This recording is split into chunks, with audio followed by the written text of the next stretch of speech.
বাংলাদেশের সবথেকে unique mudguard যেটাকে বলা হয় এই বাইকে সেটা ব্যবহার করা হয়েছে। 3 পার্টের একটা মাডগার্ড ব্যবহার করা হয়েছে এবং এই বাইকটার স্পেশালিটি বাংলাদেশের শুধুমাত্র এই বাইকটাতেই নেকেড স্পোর্টস বাইক, কোনো ব্র্যান্ডেড বাইক যেটা ডুয়েল চ্যানেল এবিএস ব্যবহার করেছে। মানে আগে এয়ার ফিল্টার তো ছিল ট্যাঙ্কির নিচে, কিন্তু এটা ট্যাঙ্কির নিচে দিইনি।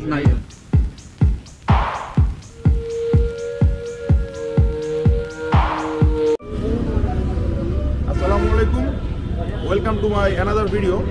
তো আপনারা আমার সামনে দেখতে পাচ্ছেন পালসারের ব্র্যান্ড নিউ মডেল বাংলাদেশে নতুন এসেছে। মানে এই বাইকটিতে আমরা আগের বাইকগুলোর তুলনায় অনেক নতুন ফিচার দেখতে পেয়েছি, যেগুলো এই বাইকের সিটটা, মানে এই সিটটা এক চাবিতে 2টা সিট খোলা যাবে, যেগুলো অন্য বাইকে নাই। আমার কাছে ফিচারটা খুব আনকমন লেগেছে। এই বাইকের একটা আনকমন ফিচার হচ্ছে আমরা সচরাচর যে বাইকগুলো চালাই তার যে কোনো একটা সিট, হয়তো বা এইটা নাহলে ওইটা খোলা যায়, বাট এই বাইকের চাবি দিয়ে আপনারা যখন লক খুলবেন একসাথে 2টাই লক আপনারা খুলতে পারবেন। এই সিটটাও খুলতে পারবেন এবং ব্যাকের যে সিটটা এটা আপনারা খুলতে পারতেছেন, মানে এক চাবিতেই। আমি তো প্রথমে জিনিসটা বুঝতে পারি নাই, বাট এক ভাই আমাকে বললো, দেন আমি বুঝতে পারছি। আর এটা কি এয়ার ফিল্টারের জায়গা? মানে আগে এয়ার ফিল্টার তো ছিল ট্যাঙ্কির নিচে, কিন্তু এটা ট্যাঙ্কির নিচে দিইনি।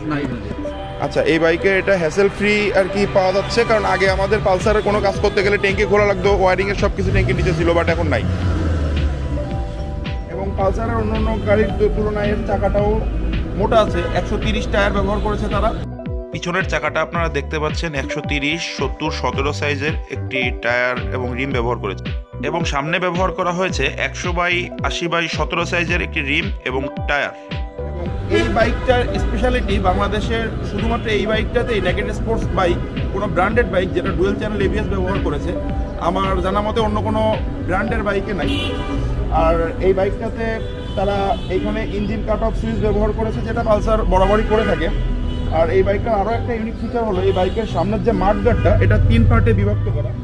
আপনারা পালসার N160-র যে মাডগার্ডটা দেখতে পাচ্ছেন, মানে বাংলাদেশের সবথেকে ইউনিক মাডগার্ড যেটাকে বলা হয় এই বাইকে সেটা ব্যবহার করা হয়েছে। 3 পার্টের একটা মাডগার্ড ব্যবহার করা হয়েছে।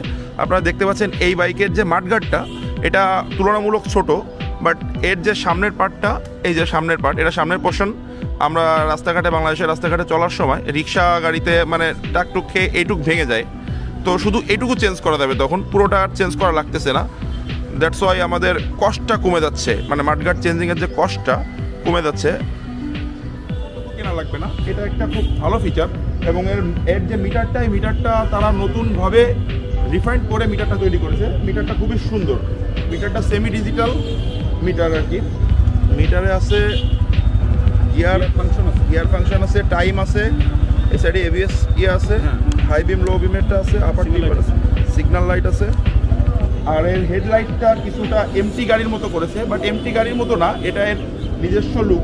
পালসারের এএসএ এই টাইপের একটা প্রজেকশন হেডলাইট ছিল, আবার দেখতে পাচ্ছি পালসার N160-তে এই প্রজেকশন হেডলাইটটা। পালসার N160 বাইকটিতে হেডলাইট ওপেন করতে গেলে আপনাকে ইঞ্জিনটা অবশ্যই স্টার্ট করতে হবে। আপনারা দেখতে পাচ্ছেন আমার সামনে এই গাড়িটিতে হেডলাইট ওপেন করেছি।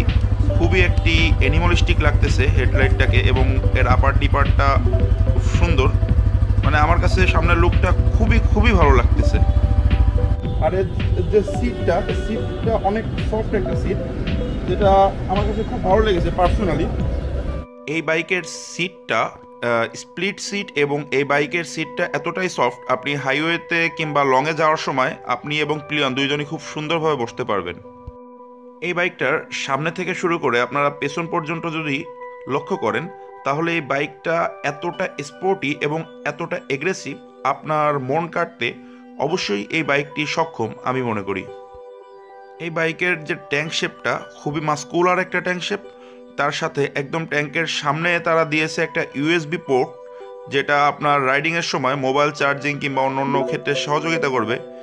আর ট্যাঙ্কের মাঝেই রয়েছে ফুয়েল ক্যাপ, যেটা যথেষ্ট প্রিমিয়াম কোয়ালিটি বলে আমার কাছে মনে হয়েছে। এই বাইকটাতে কুলিং সিস্টেম হিসেবে ব্যবহার করা হয়েছে ওয়াইল কুল, যেটা আপনার মোবিলটাকে অনেকটা ঠান্ডা করতে পারবে, যেটা বাজাজ পালসার NS থেকেই তারা শুরু করেছে। এবং তার সাথে ব্যবহার করা হয়েছে এয়ার কুলিং টেকনোলজি, যেটার কারণে আপনার ইঞ্জিনটা হিটিং ইস্যু অনেক কম হবে বলে আমার মনে হয়। এবং এই বাইকে ব্যবহার করা হয়েছে 5টি গিয়ার, যার প্রথমটি সামনে এবং আর 4টি গিয়ার উপরে। আর যদি আপনারা এই বাইকের পাদানি 2টার দিকে লক্ষ্য করেন, দুইটার কোয়ালিটি আমার কাছে খুবই প্রিমিয়াম মনে হয়েছে তুলনামূলকভাবে। তাছাড়াও এই বাইকটিতে ব্যবহার করা হয়েছে ডুয়েল চ্যানেল এবিএস।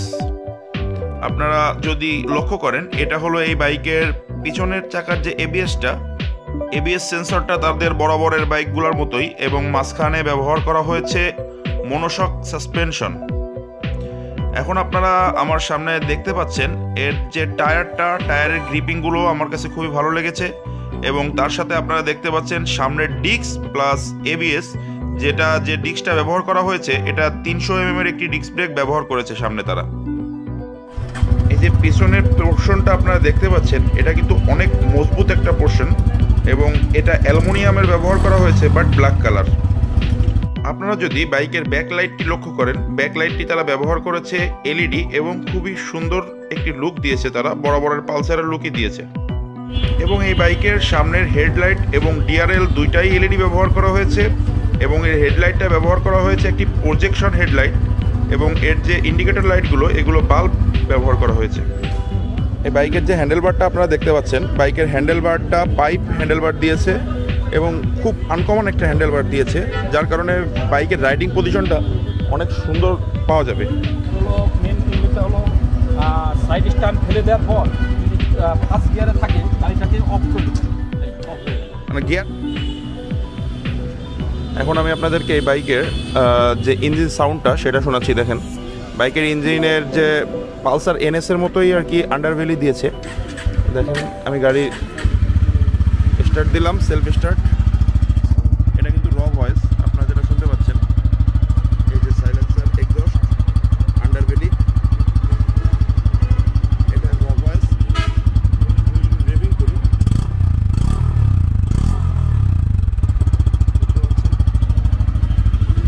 এটাই বাইকের র ভয়েস। আমি বাজাজের শোরুমে বেশ কিছুক্ষণ ছিলাম, তার ভিতরে আমি দেখলাম অনেকগুলো বাইকই তাদের স্টকে রয়েছে, এবং প্রতিটি বাইক তারা পুঙ্খানুপুঙ্খভাবে চেক করতেছে কাস্টমারের হাতে যাওয়ার আগে, যাতে বাইকটা সব দিক থেকে ওকে থাকে এবং পারফেক্ট থাকে। আর এই বাইকে আমরা যেটা দেখতে পেয়েছি, মানে এই বাইকের স্পেশালিটি যেটা দেখতে পেয়েছি, এই বাইকটা কিন্তু এফআই বাইক। এখন বর্তমানে পালসার লাস্ট তাদের যে এনএস বাইকটা পরবর্তীতে লঞ্চ করছিল, কার্বোরেটর ছিল, বাট এটা এফআই বাইক। এফআই হওয়াতে আমরা আশা করতেই পারি যে বাইকে মাইলেজটা খুবই ভালো পাবো। এবং এই বাইকটা সম্পর্কে তো আমি টুকটাক আপনাদেরকে দেখালাম আমার ভিডিওতে। আর আপনারা এই বাইক সম্পর্কে আরও জানতে আমার চ্যানেলটিকে ফলো করে রাখুন, এবং নতুন কোনো কিছু জানতে আমাকে কমেন্টস করে জানান। তো আল্লাহ হাফেজ, আসসালামু আলাইকুম।